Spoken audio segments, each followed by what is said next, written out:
what is the true meaning of jihad? Can Sheikh please give a specific definition of jihad, and what is the main difference of jihad during the time of Prophet Muhammad sallallahu alaihi wasallam and the jihad in our time? Thank you. This requires a lecture.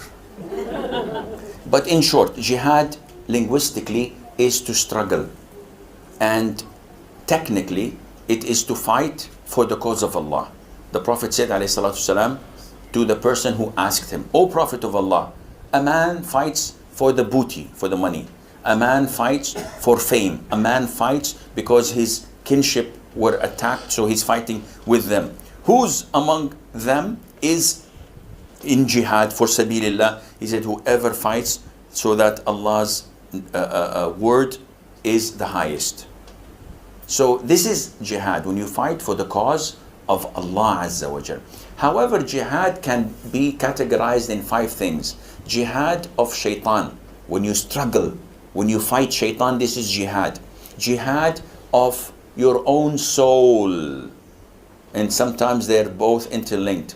Then you have jihad of the disbelievers, the kuffar, mushrikeen, enemies of Islam. And then you have the jihad of the hypocrites, who are claiming to be Muslims, but they're fighting and undermining Islam. And finally, you have the jihad of the sinners, Muslims, but they're sinners. You have to jihad and strive, not kill them. See, jihad is not only killing, it can be done by words. Allah Azza wa Jal says about the Quran, and wajahidhum bihi, and you have to have jihad with the Quran. And the Prophet ﷺ used to encourage jihad by words, like Hassan ibn Thabit. He was the poet of the Prophet ﷺ, and he used to criticize the mushrikeen with poems. And it was much, much more harder on them than swords.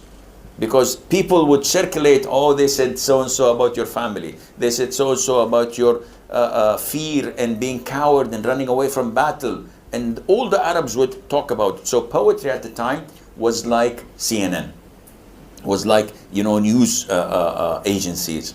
So these are 5 types of jihad that we make. And the jihad technically is divided into 2 types. In Arabic they call jihadud dafa', and the second is jihadut talab. Jihadud dafa' is what everyone agrees upon, which is the jihad based on defense. So when someone attacks you, you dafa'. Dafa', you find it in the doors, idfa', meaning push. So someone attacks your country, attacks your family, what do? It's legitimate. Even the kuffar say you can do it. That is to defend yourself. This was found at the time of the Prophet ﷺ, and it's found until today. The other type of jihad is the one that everyone trying to hide, and it's called jihadut talab. And this means that the jihad of pursuing, running after. And this jihad was at the time of the Prophet ﷺ. But this jihad cannot be accomplished, cannot take place unless the state of the Muslims is strong. If you don't have a strong Muslim country, who can they pursue or attack? No. Stay where you are. Just try to fix yourself, enrich your people with Islamic knowledge and Iman, then you can go. And what is the reason behind such jihad? Number 1, to call them to Islam. It is for da'wah.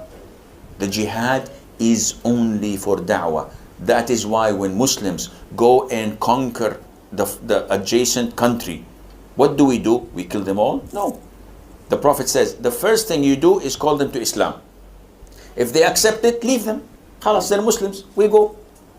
We don't want your country. We don't want your land. We don't want your wealth. If they refuse, then tell them Allah obliged upon you to pay taxation, jizya. Stay.